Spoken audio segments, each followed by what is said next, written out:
한 주일 동안 평안하셨습니까? 오늘도 교과 방송에 오신 여러분들을 환영합니다. 오늘 계속해서 이 교과 9가죠. 섬기고 구원하며라는 제목으로 우리 함께 은혜 나누도록 하겠습니다. 먼저 기억절 함께 읽도록 하죠. 이사야서 42장 1절에 있는 말씀입니다. 내가 붙드는 나의 종, 내 마음에 기뻐하는 자, 곧 내가 택한 사람을 보라. 내가 나의 영을 그에게 주었은즉 그가 이방의 정의를 베풀리라. 자, 여기 보니까 종이라는 단어가 좀 부각되고 있죠. 여기 보니까 내가 붙드는 나의 종, 내 마음에 기뻐하는 자, 곧 내가 택한 사람을 보라. 왜요? 내가 나의 영을 그에게 주어서 어떻게 한다고요? 그가 이방의 정의를 베풀리라. 이 종은 과연 누구일까요? 우리 함께 좀 살펴보도록 하겠습니다. 자, 여러분들 이사야 선지자는요, 자비의 사명을 가진 여호와의 종에 대하여서 말하면서 이렇게 얘기합니다. 뭐라 그래요? 상한 갈대를 꺾지 아니하고 꺼져가는 등불을 끄지 아니하고 진실로 정의를 시행할 것이며 눈먼 자들의 눈을 밝히고 이 갇힌 자를 감옥에서 이끌어내며 흑암에 앉은 자를 감방에서 나오게 할 것이라 라고 이야기하고 있어요. 바로 이 종을 통하여서 말이죠. 그러면 이 종은 과연 누구이며 이 종은 무슨 일을 하는지 우리 함께 살펴보도록 하겠습니다. 오늘 이사야서 41장, 42장, 44장, 49장, 그러니까 45장과 49장 꽤 여러 장에 걸친 것을 우리가 다 커버를 하는데 사실 여러분들이 짧은 시간 안에 이것을 다 일일이 살펴보면서 우리가 다 알아듣는 것은 너무나 불가능하죠. 그래서 오늘 여러분들 초점만 아주 그 안에 있는 그 기별만 아주 이 엑기스만 우리가 함께 좀 다루어 보도록 하겠습니다. 이사야서 41장 8절부터 10절에 보면 이렇게 이야기하고 있어요. 그러나 나의 종 너 이스라엘아, 내가 택한 야곱아, 나의 벗 아브라함의 자손아, 내가 땅 끝에서부터 너를 붙들며 땅 모퉁이에서부터 너를 부르고 내게 이르기를 너는 나의 종이라. 내가 너를 택하고 싫어하여 버리지 아니하였다 하였노라. 그러면서 뭐라고 합니까? 두려워하지 말라. 내가 너와 함께 함이라. 놀라지 말라. 나는 내 하나님이 됨이라. 내가 너를 굳세게 하리라. 참으로 너를 도와주리라. 참으로 나의 의로운 오른손으로 너를 붙들리라. 우리 너무나 유명한 말씀이고 또 여러분들 가운데 많은 분들이 암송하고 있는 구절이죠. 근데 여기 좀 살펴보겠습니다. 여기에 뭐라고 시작하고 있어요?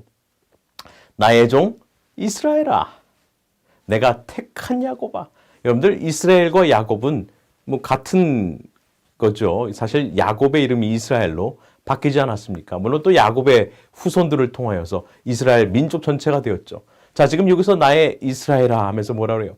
그러면서 나의 벗 아브라함의 자손아. 여러분들 하나님께서 아브라함을 나의 벗이라 칭하셨어요.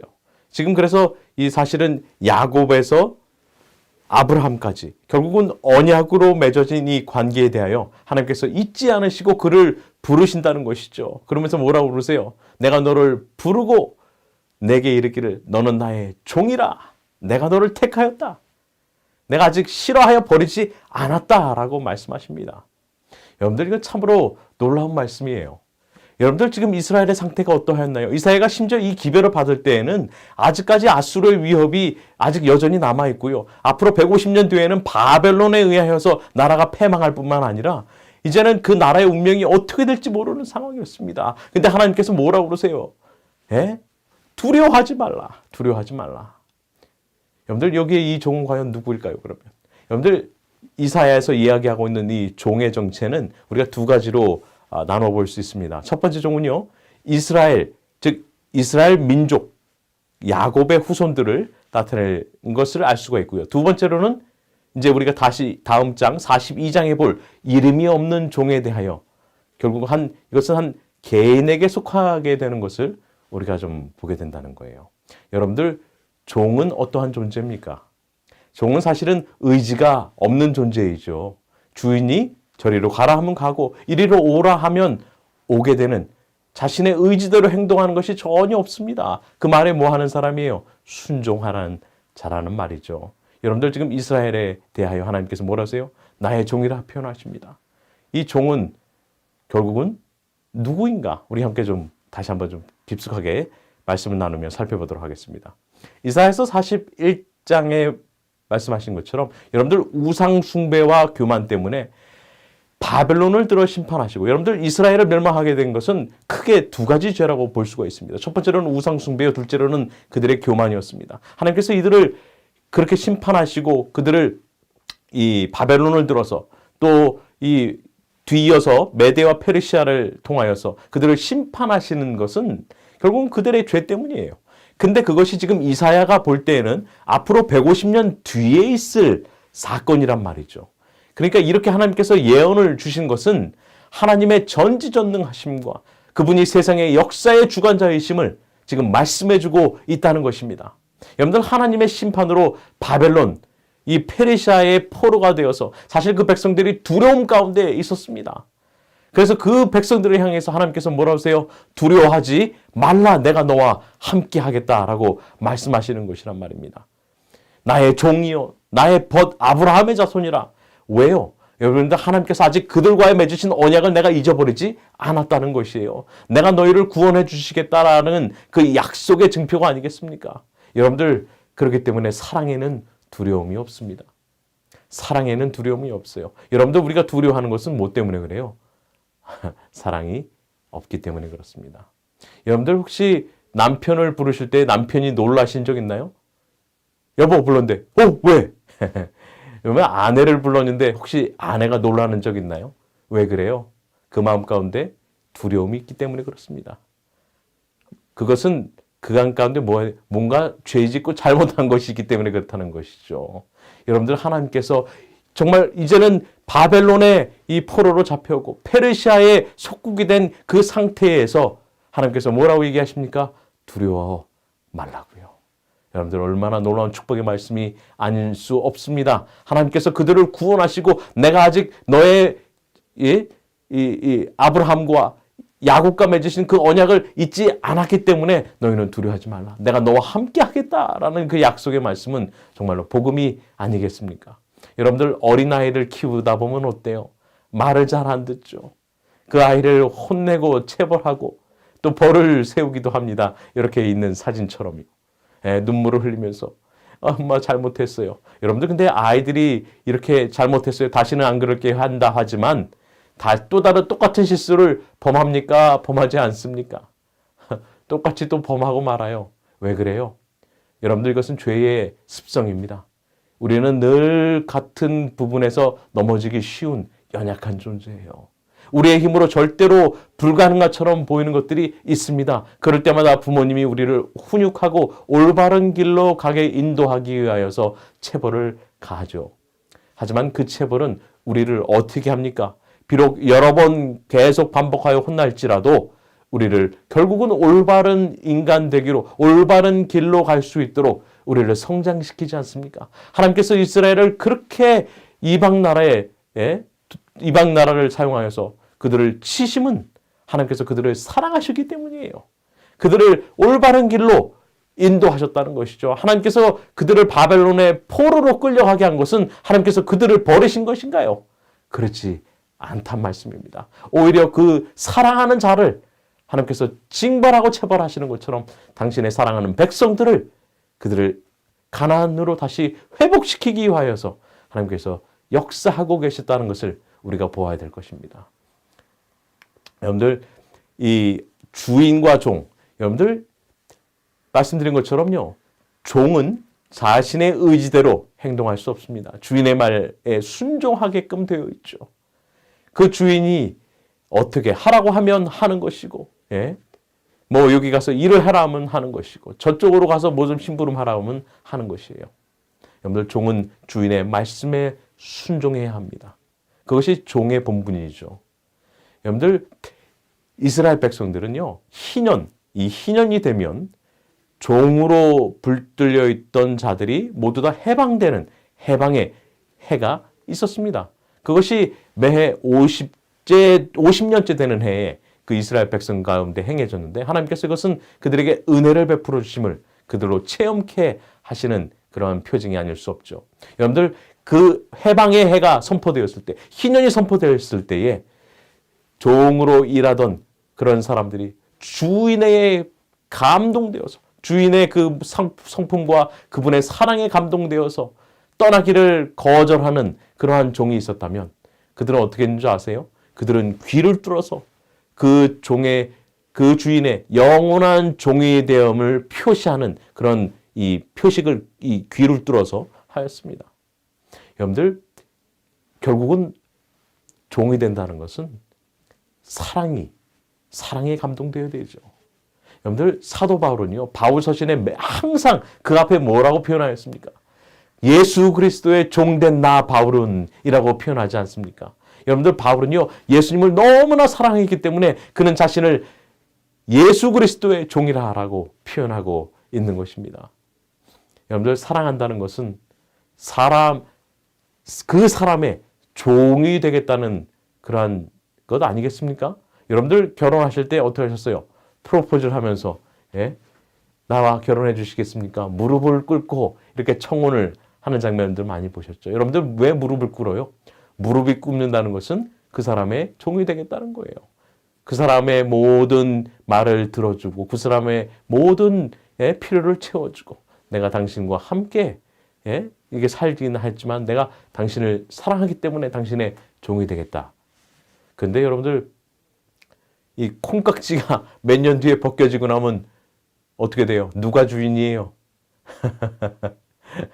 여러분들의 가정에는 누가 주인이십니까? 여러분들 많은 경우에 주인 되려고 하기 때문에 부부의 문제가 생겨요.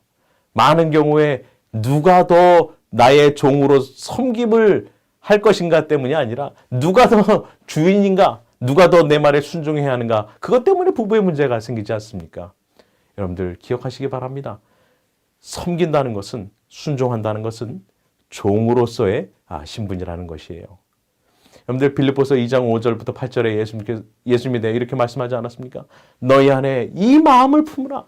곧 그리스도 예수의 마음이니 그는 근본 하나님의 본체시나 하나님과 동등됨을 취할 것으로 여기지 아니하시고 오히려 자기를 비워 주인의 형체를 가져요? 아니요. 종의 형체를 가져. 자기를 비웠다. 의지를 비웠어요. 모든 자기의 계획과 모든 것을 다 비웠습니다. 어떻게 해요? 그래서 사람들과 같이 되셨고 사람의 모양으로 나타나서 자기를 낮추시고 죽기까지 복종하셨으니 곧 십자가에 죽으십니다. 여러분들 예수 그리스도께서는요. 종의 형체를 가져 사람들과 같이 되셨는데 그 순종의 끝이 어디였어요? 십자가에 죽으심 아닙니까? 여러분들 예수님께서도 이 땅에 오셨을 때 당신의 뜻대로 당신의 의지대로 하신 적이 없으셨단 말이에요. 누구의 뜻대로 행하셨나요? 그래서 예수님께서 겟세마네 동산에서 십자가를 앞에 두시고도 뭐라고 말씀하셨어요? 아버지여 이 잔을 내게서 할 수 있거든 이 잔을 내게서 옮기시옵소서. 그러나 나의 뜻대로 나의 원대로 마옵시고 누구의 뜻대로요? 아버지의 뜻대로 하시옵소서. 여러분들 이것이 바로 우리가 져야 될 예수 그리스도의 십자가의 모습 아니겠습니까? 여러분들 이것이 예수께서 우리에게 행하신 종의 모습 아니겠습니까? 여러분들 나의 의지가 아닌 하나님의 뜻이 내 삶에 이루어지는 것, 이것이 바로 진정한 종의 모습이라는 거죠. 근데 많은 경우에 어떻게 돼요? 우리 진정한 종의 모습을 보이지 않지 않습니까? 여러분들 누가 여러분들의 삶의 진정한 주인이세요? 여러분들의 한번 잘 살펴보세요. 여러분들의 진정한 삶의 주인이 나인가? 내 뜻대로 하기 원하는 거, 나의 욕구와 나의 정욕과 나의 이생의 자랑과 나의 모든 것을 위하여서 사시는지 아니면 하나님께서 내 삶의 주인 되셔서 하나님의 뜻대로 삶을 살고 있는지 한번 보시기 바랍니다. 여러분들의 가정의 주인은 누구십니까? 여러분들의 가정은 남편이십니까? 아내이십니까? 아니면 자녀들입니까? 여러분들 가정의 중심에 그 주인은 누구셔야 돼요? 하나님이 되셔야 된다는 것입니다. 하나님이 되실 때 그 가정은 행복한 가정, 아름다운 가정이 될 것입니다. 여러분들 교회의 주인은 누구세요? 교회의 주인은 하나님이세요. 여러분들 온 이 나라의 주인은 누구십니까? 온 인류 역사의 주인은 누구세요? 여러분들 이것이 회복되어야 된다는 것입니다. 이것이 회복될 때 우리의 삶에 구원이 이르러올 줄 믿습니다. 근데요, 여러분들 이사야서 42장을 보면 이 종에 대해서 아까 전에는 41장에서는 이스라엘 민족 전체에 대하여 설명을 하였다면 42장부터는요. 이제 한 개인에게 이 종의 모습이 초점이 맞춰지는 것을 보게 됩니다. 여러분들 특별히 이사야서의 가운데는 4개의 종의 노래가 있습니다. 42장과 9장과 또 53장, 54장 이렇게 있는데요. 오늘 이 42장에서는 첫 번째 이 종의 노래라는 물론 이제 뭐 독일의 신학자가 붙이긴 했지만 이 종의 노래를 통하여서 우리가 예수 그리스도의 사역, 이 이름이 밝혀지지 않은 이 종이 바로 메시아임을 가리키는 것임을 우리가 한번 좀 살펴보도록 하겠습니다. 여기에 한번 보도록 하겠습니다. 내가 붙드는 나의 종, 내 마음에 기뻐하는 자. 여러분들, 내가 붙드는 나의 종, 무슨 말씀이에요? 하나님께서 언약의 관계를 맺으셨다는 거죠. 자, 내 마음에 기뻐하는 자. 여러분들, 예수님께서 침례 받으시고 올라오실 때 하늘에서 무슨 음성이 들렸습니까? 이는 내 사랑하는 아들이요, 내 기뻐하는 자라라는 음성이 들리지 않았습니까? 여러분들 잘 보시기 바랍니다. 곧 내가 택한 사람을 보라. 하나님께서 그분을 택하셨다. 예, 그 택한 사람이 누구예요? 여기 보니까 내가 나의 영을 그에게 주었은즉. 여러분들, 예수님께서 침례 받고 올라오실 때, 요단강에서 침례 받고 올라오실 때 어떤 일이 있었습니까? 하늘이 열리고, 그렇죠, 비둘기 같은 성령이 그에게 임하였을 때, 여러분들 그것을 뭐라고 표현했습니까? 성령이 그에게 기름 붓듯 하셨다라고 이야기하지 않습니까? 그러면서 뭐라 그래요? 그가 이방의 정의를 베풀리라. 여러분들, 예수님께서는 공의를 이 땅에 베푸셨습니다. 모든 것이 구부러지고 어그러진 세상 가운데서 하나님의 참된 공의를 당신의 삶을 통하여, 말씀을 통하여, 복음을 통하여 전파하시지 않으셨습니까? 그는 외치지 아니하며 목소리를 높이지 아니하며 그 소리를 거리에 들리게 하지 아니하여. 여러분들, 예수님께서 보여준 것은, 예수님께서 뭐 복음을 전하기 위해서 뭐 나를 따르라 선동하시거나 그러지 않으셨단 말이에요. 예수님께서 보여주신 것은 겸손과 온유의 정신 아니겠습니까?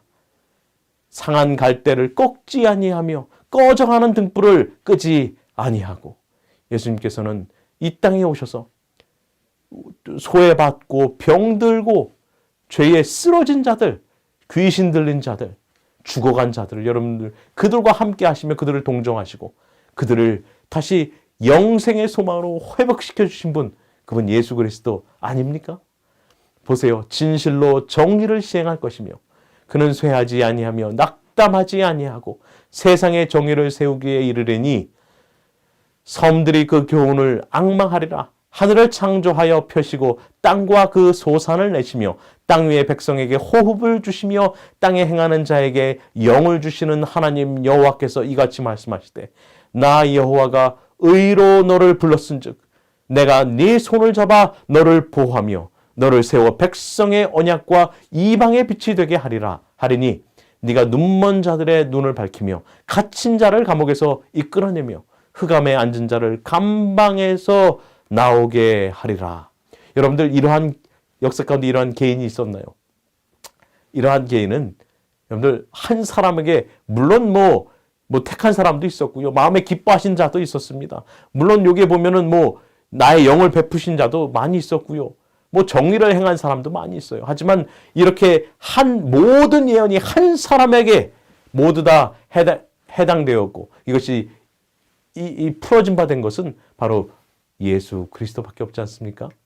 여러분들, 바로 이름이 없는, 밝혀지지 않은 종은 누구예요? 여러분들, 누가복음 4장 18절은 이분의 정체에 대하여 이렇게 얘기하고 있습니다. 예수님께서 이 마귀 40일간 마귀의 시험을 광야에서 받으신 이후에 예수님께서 성전에 올라가셔서 성전에서 이제 이 말씀을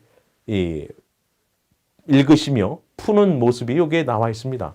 그때 당시에 성경이 펴진 책이 바로 이사야서예요. 예수님께서 회당에 들어가셔서 이사야서를 피시고 난 다음에 이렇게 말씀하십니다. 누가복음 4장 18절에 있는 말씀이에요. 주의 성령이 내게 임하셨으니 이는 가난한 자에게 복음을 전하게 하시려고 내게 기름을 부으시고 나를 보내사 포로된 자에게 자유를, 눈먼 자에게 다시 보게 함을 전파하며 눌린 자를 자유롭게 하고 주의 은혜의 해를 전파하게 하려 하심이라 하였더라. 책을 덮어 그 말은 그 맡은 자에게 주시고 앉으시니 회당에 있는 자들이 다 주목하여 보더라. 이에 예수께서 그들에게 말씀하시되, 이 글이 오늘 너희 귀에 응하느니라 하시니, 예수님께서 회당에 들어가셔서 이사야서를 읽으신 다음에 지금 말씀한 이 모든 이사야서를 읽은 다음에 뭐라고 했어요? 이 글이 오늘 성취되었다라고 말씀하시면서 바로 이 이름이 밝혀지지 않은 이사야 42장의 이 종은 누구라는 것이에요? 바로 예수님 자신이라고 스스로 증명하셨던 것입니다. 여러분들 얼마나 놀랍습니까? 예수님께서 이 땅에 오신 것은 죄에 빠져 죽어가는 모든 인류를 구원하시겠다는 그분의 사랑이 아니겠습니까? 여러분들 이 광경을 요한이요 이렇게 묵상하는 그 장면이 여기 시대소망 103페이지에 나와 있습니다. 그는 요한입니다. 요한은 사도 요한 밤낮으로 이사야가 묘사한 메시아의 황홀한 영광을 연구하였다. 이사야는 그 분을 이새의 뿌리에서 나온 가지 정직으로 세상에 겸손한 자를 판단하며 공의로 다스리는 임금 폭우를 가리우는 곳 곤비한 땅에 큰 바위 그늘이라고 하였다. 고적한 은거자 요한의 마음은 영광스러운 광경으로 가득 차게 되었다. 여러분들 이사야서를 묵상하시면서 이사야서를 이번 기 공부하시면서 여러분들 하나님의 영광이 여러분들의 마음 가운데 가득 충만하시길 바랍니다. 여러분들 얼마나 마음이 뜨겁고 놀랐습니까? 이사야 선지자가 멸망을 앞둔 이스라엘 백성들을 향하여 이 기별을 전할 때에 그것을 묵상하던 요한은 얼마나 하나님의 큰 놀라운 사랑을 깨달으며 그것에 감동하여 여기 뭐라 그래요? 영광스러운 광경으로 가득 차게 되었다라고 말씀하지 않습니까? 여러분들 이사야서는 바로 마지막 때를 향한 하나님의 백성들을 향하여서 외치는 기별이 된다는 것입니다.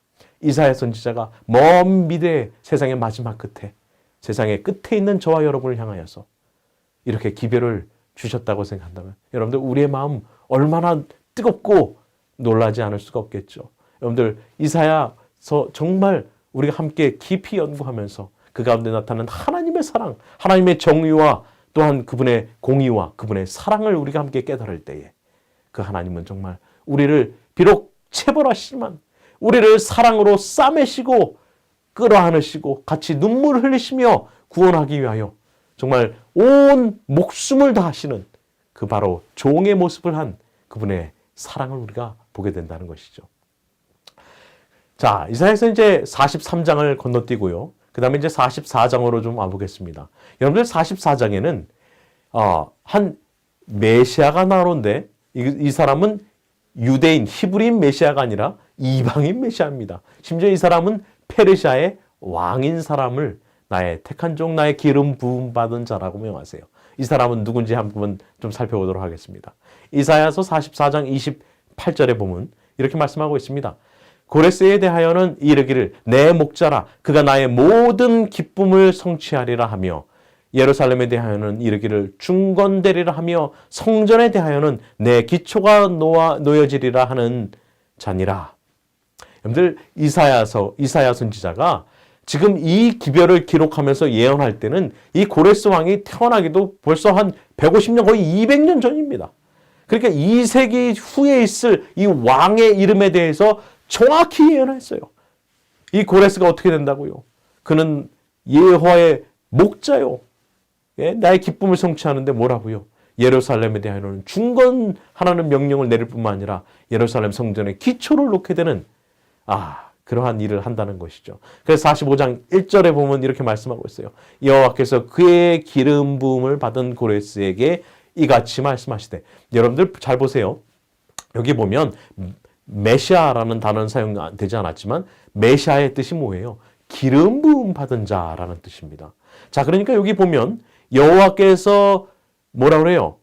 고레스를 표현할 때 메시아, 기름 부음 받은 자에게 말씀하시는데 뭐라 그래요? 내가 그의 오른손을 붙들고 그 앞에 열국을 항복하게 하며 내가 왕들의 허리를 풀어 그 앞에 문들을 열고 성문들이 닫히지 못하게 하리라. 여러분들 이 고레스 왕은요.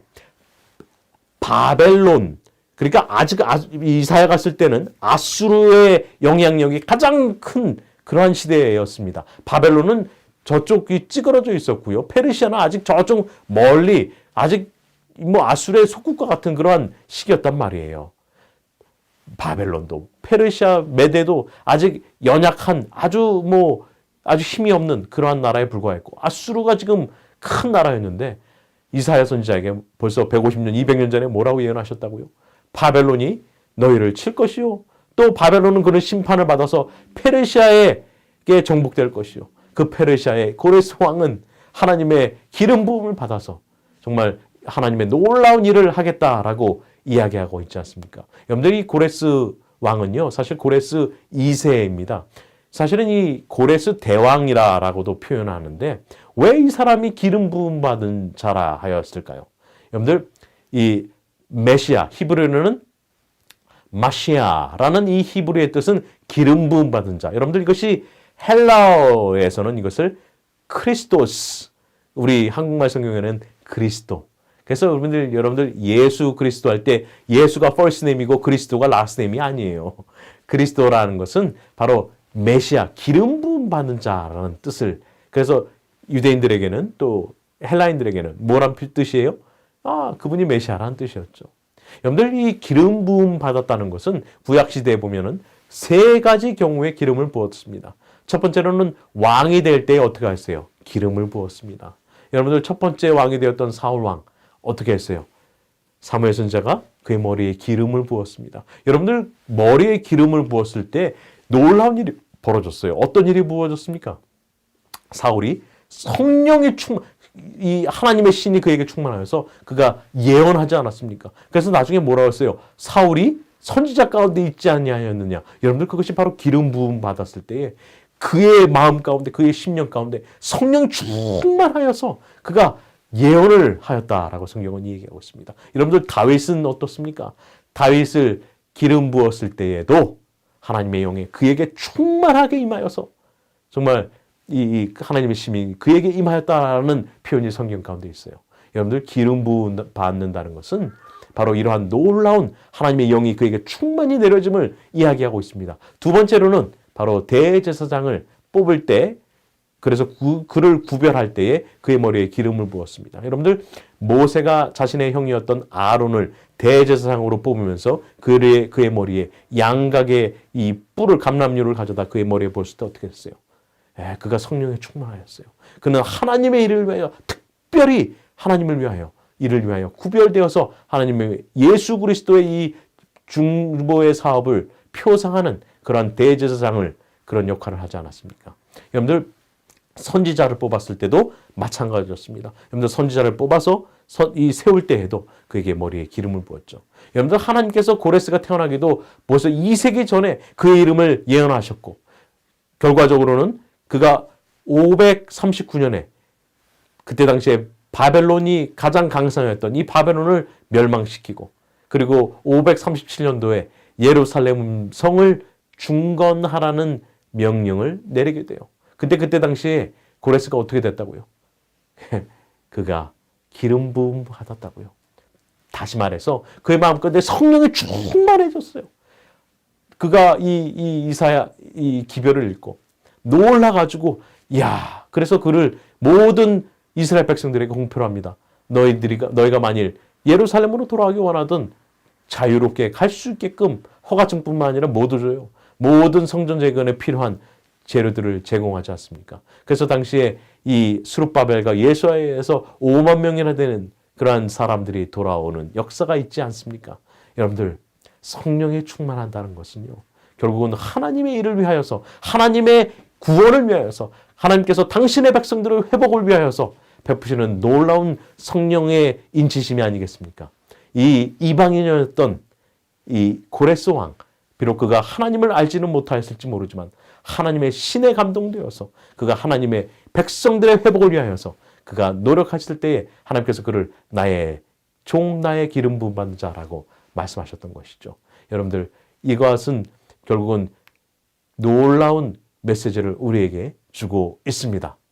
자, 여러분들 근데 이 이사야서를 읽으면서 제가 지난번에 말씀드린 것처럼 이사야는 세 부분으로 구조로 우리가 좀 나눌 수 있다라고 말씀드렸습니다. 근데 이사야를 연구하는 이 학자 중에 이 독일의 신학자였는데요. 번하르트 둠이라는 이러한 분이 계셨습니다. 근데 이분은 이 이사야서를 연구하면서 가만 봐도 이사야서는 한 사람에 의해서 쓰여지지 않았다라고 가설을 세웠습니다. 왜 그러냐면은 지난번에 말씀드린 것처럼 이사야서 1장부터 39장까지는 이 심판하시는 하나님의 모습이 보여졌고요. 또 40장부터 55장까지는요. 이 포로에서 이 지친 포로로 끌려가 지친 이 백성들을 위로하는 하나님의 위로의 메시지를 그가 보았기 때문이고요. 그 다음에 이 세 번째로는 56장부터 66장까지 이 만물을 새롭게 하시는 그 하나님을 이렇게 발견하고는 이것은 혼자 쓰여진 책이 아니다. 그래서 분명히 이것은 포로 전의 시대, 그 다음에 포로 중의 시대, 그 다음에 포로 이후의 시대, 각 세 부분으로 나눠져서 쓰여졌을 것이다. 그래서 이것을 제1의 이사야, 제2의 이사야, 제3의 이사야라고 구분을 하는 삼구분설 비평가서를 이 사람이 내놓게 됩니다. 물론 뭐 여러 사람들에 의해서 이 사람의 이야기가 이사야는 그래, 이것은 뭐 포로 전의 시대와 포로 중반, 그 다음에 또 이 되돌아온 포로 이후의 시대에, 포로 귀환 이후의 시대를 나누어서 각각의 다른 저자가 쓸 것이다 라고 얘기하는데, 여러분들 사실은 이 이사야서를 보게 되면 그것은 어떤 시대적 배경을 나눈 것이 아니라 하나님께서 예언을 하신 것이죠. 여러분들 여기 이 사해에 가면은 이 사해 쿰란 동굴이 굉장히 유명합니다. 이 쿰란 동굴은 1947년도에 한 목동이 그가 이 동굴 이 위에 있는 거기에 돌을 던졌는데 쨍그랑 소리가 나가지고 그것을 나중에 가서 보니까 가장 오래된 성경 사본, 이것을 사해 사본 또는 쿰란 성경이라고 합니다.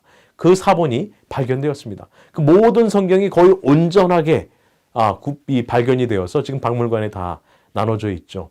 자, 근데 이 사해에서 발견된 이 쿰란 사본에는 이사야 39장과 40장의 사이에는 어떠한 뭐 저자가 다르다든가 어떤 이 구분이 특별하게 주어져 있지 않다는 것이에요. 뿐만 아니라 예수님께서도요, 이사야서를 인용하실 때에, 특별히 이사야 후반부로 인용하실 때에 그 저자를 이사야라고 이야기하셨어요. 그렇기 때문에 이것은 뭐 저자가 뭐 세 사람이나 되거나 뭐 두 사람이나 세 사람이 된다는 것이 아니란 말씀이죠. 이것은 하나님께서 당신의 백성들을 사랑하시고 그들을 위로하시고 그들을 다시 회복시키기 위한 하나님의 구원의 놀라운 사랑의 편지라는 것이었단 말이죠.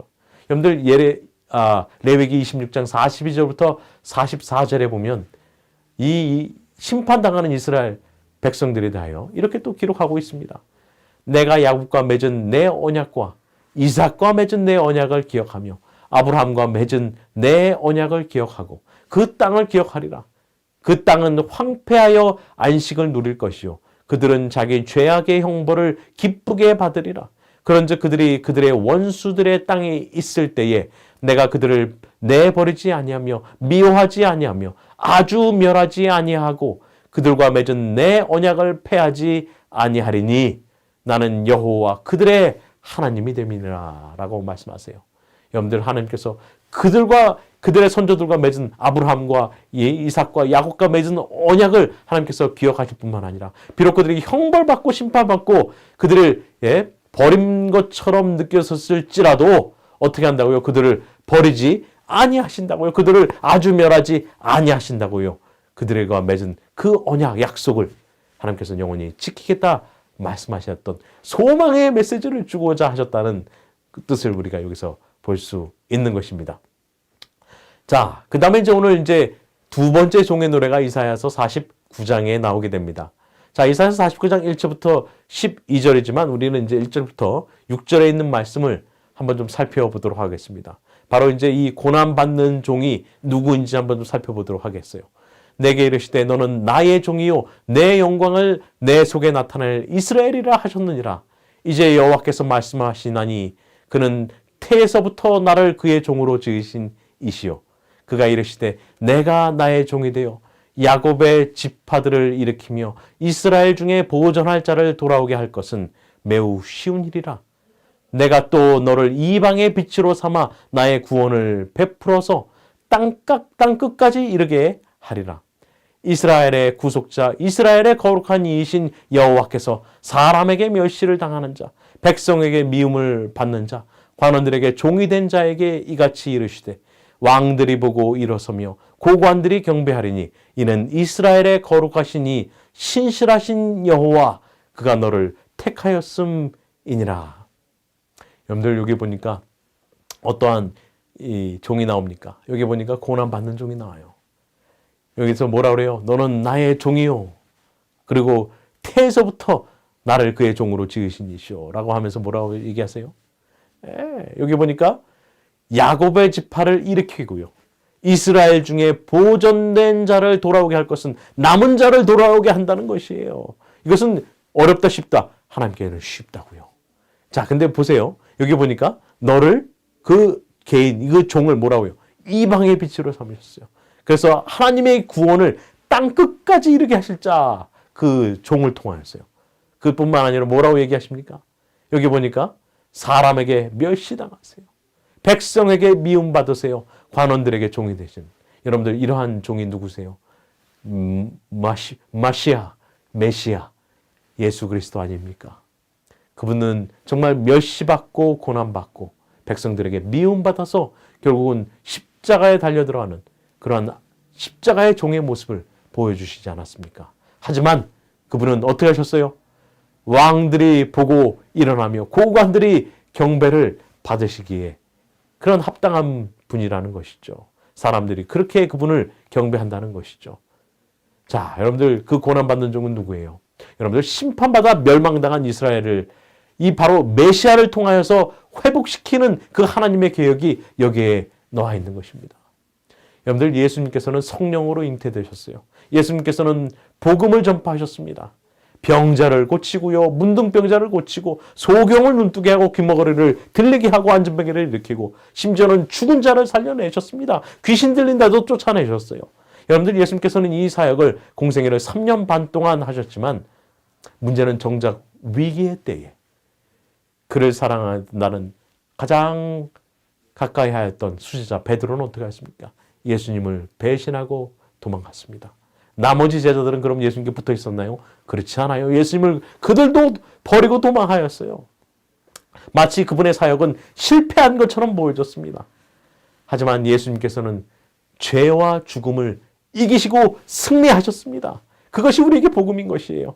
그뿐만 아니라 그분은 3일 만에 부활하시고 승천하셔서 우리의 죄를 위하여서 하늘 성소에서 탄원하는 중보자라고 계시지 않습니까? 여러분들 사람들은요 예수님을 핍박하고 죽였지만 주님은 우리를 당신의 자녀로 삼으시고 우리를 위하여 구원의 길을 예비하고 마련하신다는 것입니다.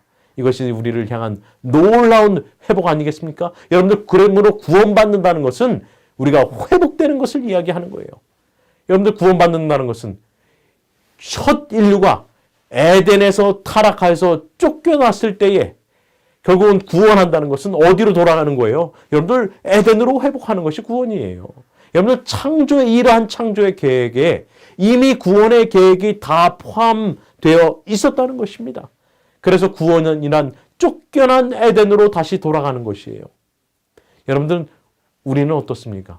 여러분들 우리는 제가 이렇게 말씀을 이사야서를 묵상하면서 제가 우리 한국 사람, 특별히 한국 사람은 에덴에서 가장 멀리 떨어진 자라는 것을 제가 좀 깨달았습니다. 여러분들 이 지도를 한번 좀 살펴보시기 바랍니다. 여러분들 여기에 보면 중동이 어디 있어요? 중동이 여기 있습니다. 이것이 바로 에덴이 메소포타미아 지방, 그래서 이 유브라데스 강과 티그리스 강, 뭐 정확히 알 수는 없지만은 에덴 동산이 그쯤에 위치했을 것이다라고 많은 성경학자들이 얘기해요. 그런데 제가 거기서 동쪽 끝으로 한참을 와 보니까 그 끝에 어디 있어요? 한참 오고 또 그 끝에서 더 끝으로, 그래서 첩첩산중으로 둘러싸여진 그 조그마한 나라 땅끝 마을로 쭉 내려가 보니까 거기가 무슨 나라예요? 거기가 한국이에요. 고집 세고 목이 뻣뻣한 백성들이 있는 바로 그곳이 한국이에요. 여러분들 우리는 그래서 에덴에서 가장 멀리 동쪽으로 쫓겨난 자들이에요. 여러분들 혹시 여러분들의 삶이 주님께로부터 멀리 떨어져 나왔는지요? 오늘 이 아침 주님께로 돌아가시길 바랍니다.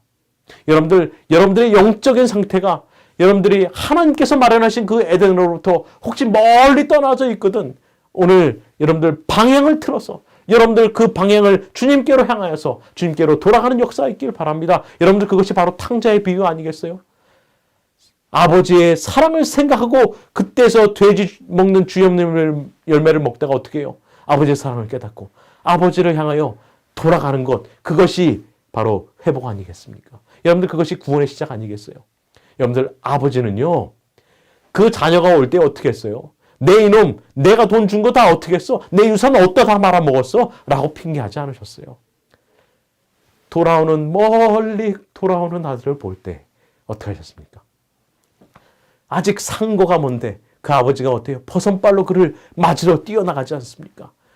정말 똥반복이 되고 거지 꼴을 한 이 아들을 볼 때 어떻게 해요? 그의 옷을 벗어서 그에게 입히고 그에게 가락지를 끼고 그에게 입을 맞추며 뭐라 그래요? 너는 내가 잃어버렸던 아들이 돌아왔다 라고 반기는 그 아버지의 모습. 이것이 하나님의 마음 아니겠습니까? 하나님께서 이스라엘 백성들을 그들이 그렇게 돌아오기를 원하셨던 거 아니겠습니까? 여러분들 내 삶이 주님께 멀리 떠나져 왔거든. 오늘 주님께 돌아가야 되지 않겠습니까? 하나님은 오늘 우리를 회복시키기 원하시고 구원하기 원하신다는 것이에요. 여러분들 그래서 이사야 49장 15절은 이렇게 말씀하고 있습니다. 여인이 어찌 그 젖 먹는 자식을 잊겠으며 자기 태에서 난 아들을 긍휼히 여기지 않겠느냐. 그들은 혹시 잊을지라도 나는 너를 잊지 아니할 것이다 라고 말씀하시고 계세요. 여러분들 하나님은 여러분을 나를 절대로 잊거나 포기하지 않으세요. 왜요? 여러분들의 하나하나를 여러분들 예수 그리스도의 이 손바닥에 굵은 못장으로 새겨 넣으셨기 때문이에요. 여러분들 절대로 잊지 않겠다는 것이죠. 여러분들 놀랍지 않습니까? 바로 이것이 구원의 회복이라는 것입니다. 여러분들 복음교역자 117페이지에는 이렇게 말씀하고 있습니다. 구주께서는 결코 진리를 숨기지 아니하시고 항상 사랑으로 말씀하셨다. 그분은 다른 사람들과 교제하실 때에 많은 기지를 사용하셨으며 항상 사랑과 이해심이 많으셨다. 무례한 행동을 하신 일도 없었고 쓸데없이 가혹한 말을 하거나 남의 감정을 상하게 하는 일이 도무지 없으셨다. 사람의 약점을 힐난하는 일도 없으셨다. 그러나 외식과 불신과 죄악은 기탄 없이 책망하셨다. 그러면서도 책망하시는 그분의 음성에는 눈물이 섞여 있었다. 그분은 진리를 무정한 것으로 표현하지 않으시고 언제나 그 속에 인류에 대한 깊은 사랑을 나타내 보이셨다. 그분의 목전에는 모든 영혼이 다 귀중하였다. 그분의 몸에 하나님의 위엄을 지니고 있었을지라도 하나님의 가족의 각 개인에 대해서 깊은 동정심을 가지고 돌아보셨다. 주님께서는 각 사람을 보실 때에 그들을 구원하여야 할 사명이 당신에게 있음을 아셨다. 여러분들 이것이 바로 종의 형체로 오셔서 저와 여러분을 구원하시기 위한 바로 하나님의 사랑이었다는 것이죠. 여러분들 이것이 종이 되는 것입니다. 여러분들의 삶의 주인은 누구이십니까? 여러분들의 가정의 주인은 누구이십니까? 여러분들의 삶에, 여러분들의 가정에, 여러분들의 교회에, 여러분들의 모든 것의 주인은 누구이십니까?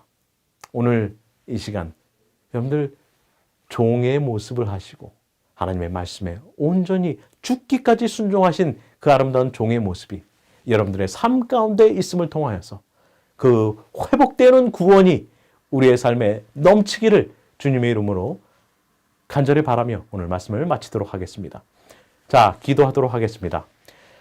하나님 아버지, 우리가 아직 죄인 되었을 때에 우리를 위하여 주님을 주시고 예수 그리스도를 주시고 그분을 십자가에 달려 돌아가심을 통하여 우리에게 이루신 구원을 인하여 감사합니다.